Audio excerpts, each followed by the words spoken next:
અમદાવાદમાં બેવડી ઋતુને લઈ રોગચાળો વકર્યો છે। બેવડી ઋતુને લઈ મચ્છરજન્ય ડેન્ગ્યુના કેસમાં વધારો। શહેરમાં ડેન્ગ્યુના 270 કેસ, ટાઇફોઇડના 274 કેસ નોંધાયા। કમળાના 101 કેસ નોંધાયા। વાયરલ ઇન્ફેક્શનના દર્દીઓનો હોસ્પિટલમાં ભારે ધસારો। સરકારી હોસ્પિટલમાં રોજની ઓપીડી 1000ને પાર થઈ છે। રામોલ, હાથીજણ, લાંભામાં કોલેરાના 7 કેસ નોંધાયા। અમદાવાદ શહેરમાં હાલમાં પાણીજન્ય કેસીસ બાબતે ઝાડા ઉલટીના 233 કેસીસ, જોન્ડિસના 101 કેસીસ, ટાઇફોઇડના 274 કેસીસ અને કોલેરાના 7 કેસીસ ચાલુ માસ દરમિયાન રિપોર્ટ થયેલા છે। આ પૈકી જે કોલેરાના કેસીસ આવેલા છે મુખ્યત્વે રામોલ, હાથીજણ વોર્ડ, વઢવા વોર્ડ અને લાંબા વોર્ડમાંથી આ પ્રકારના કેસીસ રિપોર્ટ થયેલા છે।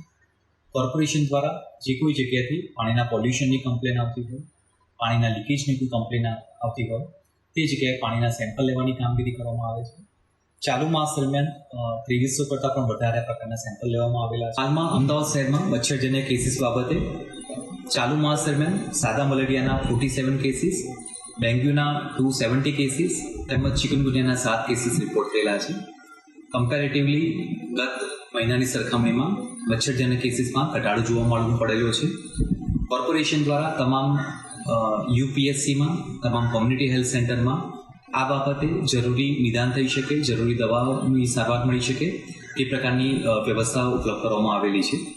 हमारे साथ मंच पर उपस्थित केंद्रीय शिक्षा मंत्री श्री धर्मेंद्र प्रधान जी, मेरे सहयोगी मंत्री श्री ऋषिकेश भाई पटेल, श्री प्रफुल्ल भाई पानसेरिया, राज्य सरकार के मुख्य सलाहकार Shri doctor Hasmukh bhai Hadiya ji, University Grant Commission के अध्यक्ष Shri doctor Jagdish Kumar ji, All India Council for Technical Education के अध्यक्ष श्री टी.जी. सीतारमन जी, अग्र सचिव गुजरात के मुकेश कुमार जी, शिक्षण कमिश्नर श्री बंछानिधि पानी, नियामक श्री पी.बी. पंड्या जी, एमएस यूनिवर्सिटी के कुलपति श्री विजय कुमार श्रीवास्तव जी, यहाँ उपस्थित पश्चिम भारत के विश्वविद्यालय के कुलपतियाँ, विद्वान वक्ताओं, शिक्षाविदों, उपस्थित अधिकारीगण, प्रेस मीडिया के मित्रों, आप सभी को मेरा नमस्कार।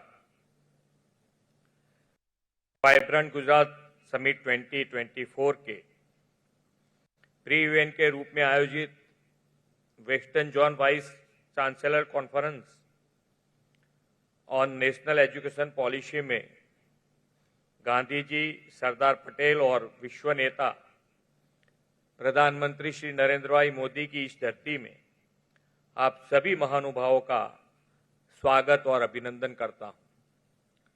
किसी भी राज्य का या राष्ट्र के विकास की पहली शर्त उसकी उत्तम शिक्षा व्यवस्था होती है। प्रधानमंत्री श्री नरेंद्र भाई मोदी जी भारत को ग्लोबल एजुकेशन हब बनाने के संकल्प के साथ आगे बढ़ रहे हैं। प्रधानमंत्री जी का मानना है कि जब हमारा देश आर्थिक विकास के साथ बौद्धिक विकास के में भी आगे रहे तभी सही मायने में भारत ग्लोबल एजुकेशन हब कहलाएगा। आपने देखा होगा कि पहले अक्सर अर्थव्यवस्था, रोजगार, इंफ्रास्ट्रक्चर जैसे विषयों पर ही अधिक चर्चाएं हुआ करती थी, लेकिन जब श्री नरेंद्र भाई देश के प्रधानमंत्री बने तब उन्होंने देश का ध्यान आर्थिक विकास के साथ साथ शैक्षणिक विकास पर भी आकर्षित किया। प्रधानमंत्री जी कहते हैं भारत को एक बार फिर आदर्श सभ्यता का केंद्र बनाने के लिए हमें अपनी शिक्षा व्यवस्था और शिक्षा नीति पर अधिक ध्यान देना होगा। इस उद्देश्य के लिए आदरणीय प्रधानमंत्री जी के नेतृत्व में नेशनल एजुकेशन पॉलिसी 2020 को लाया गया है। हमारी नई पीढ़ी विश्व के साथ कदम से कदम मिलाकर आगे बढ़े और वैश्विक स्तर पर बौद्धिक संपदाओं में सबसे आगे रहे, यही नेशनल एजुकेशन पॉलिसी का मूल मंत्र है। प्रधानमंत्री जी ने नेशनल एजुकेशन पॉलिसी को राष्ट्र विकास के लिए महायज्ञ कहा है।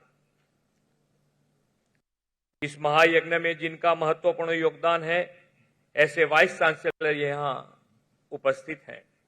इंटीग्रेशन ऑफ स्किलिंग के जरिए होलिस्टिक एजुकेशन, इनोवेशन और रिसर्च तथा क्वालिटी एजुकेशन जैसे विषयों पर यहाँ सामूहिक विचार मंथन होने वाला है।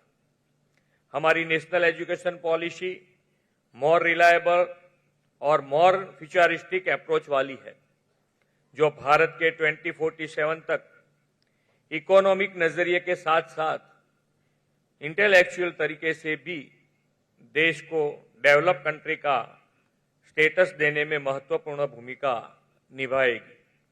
प्रधानमंत्री जी ने नेशनल एजुकेशन पॉलिसी से एजुकेशन सेक्टर में पैराडाइम शिफ्ट और समग्र देश के एजुकेशन इंफ्रास्ट्रक्चर को इंटीग्रेट करने का विजन दिया है। स्किल डेवलपमेंट से टेक्नोसेवी यूथ तैयार हो, इसके लिए अपने एजुकेशन इंस्टीट्यूट में मॉडर्न इंफ्रास्ट्रक्चर सुनिश्चित करना भी हम सभी का दायित्व है। विश्व की सबसे ऊंची प्रतिमा स्टैच्यू ऑफ यूनिटी के परिसर में नेशनल एजुकेशन पॉलिसी के इम्प्लीमेंटेशन के विचार मंथन के लिए हम सब एकत्रित हुए हैं। मेरा विश्वास है कि प्रधानमंत्री जी के मार्गदर्शन में इस पॉलिसी के इम्प्लीमेंटेशन से भारत शिक्षा क्षेत्र में भी विश्व में सबसे ऊंचे स्थान पर पहुंचेगा। माननीय प्रधानमंत्री श्री नरेंद्र भाई मोदी जी की अध्यक्षता में 2022 में वाराणसी में नेशनल एजुकेशन पॉलिसी पर अखिल भारतीय शिक्षा संगम का आयोजन किया गया था। उसी में इस पॉलिसी के इम्प्लीमेंटेशन और इंपॉर्टेंस को लेकर काफी विस्तृत चर्चा हुई थी। इसी के अगले भाग के रूप में आज east western zone vice chancellor conference का आयोजन किया गया है। हम सभी साथ मिलकर नेशनल एजुकेशन पॉलिसी को बेहतर व प्रभावी से इम्प्लीमेंट कर सकते हैं। मुझे यह बताते हुए खुशी हो रही है कि गुजरात देश के उन चुनिंदे राज्यों में से एक है जिसने नेशनल एजुकेशन पॉलिसी को सबसे पहले लागू किया था। इतना ही नहीं, हमने 10 सालों के लिए इस पॉलिसी के इम्प्लीमेंटेशन को लेकर रोड मैप भी तैयार कर लिया है। बीते एक दशक में भारत और दुनिया में शिक्षा के क्षेत्र में कई बड़े बदलाव हुए हैं। टेक्नोलॉजी और बिजनेस के क्षेत्र में भी बड़े पैमाने पर परिवर्तन हुए। बिजनेस का स्ट्रक्चर चेंज हुआ है तो वही नहीं, इंडस्ट्रीज अस्तित्व में आ गई है। रोजगार के अवसर तो बढ़े, लेकिन उसका स्वरूप भी बदल गया है। नेशनल एजुकेशन पॉलिसी में इन सभी बिंदुओं पर विशेष विचार किया गया है। किताबों के साथ साथ स्टूडेंट्स के स्किल डेवलपमेंट पर भी अधिक ध्यान दिया गया है। मेरा विश्वास है कि नेशनल एजुकेशन पॉलिसी देश के एजुकेशनल ट्रांसफॉर्मेशन के साथ आत्मनिर्भर भारत, डिजिटल भारत और इनोवेशन में भी महत्वपूर्ण भूमिका निभाएगी। भारत जैसे विशाल देश की डेमोग्राफिक डिविडेंड की विशेषताओं को बनाए रखने के हर पहलू को इस पॉलिसी में जोड़ा गया है। इस पॉलिसी में क्षेत्रीय स्तर की मातृभाषा पर भी शिक्षा देने पर अधिक बल दिया गया है। यह भी हमारी भारतीय भाषाओं और संस्कृति को संवर्धित करने का उत्तम माध्यम है। नेशनल एजुकेशन पॉलिसी का निर्माण भारत के श्रेष्ठतम विद्वानों के विचार मंथन से हुआ है। आज इस western regional vice chancellor conference के माध्यम से इस विचार मंथन को एक नई दिशा मिलेगी, ऐसा मेरा विश्वास है। अमृत काल में प्रधानमंत्री श्री नरेंद्र भाई मोदी जी ने भारत को ग्लोबल एजुकेशन हब और विकसित राष्ट्र बनाने का विजन हमें दिया है।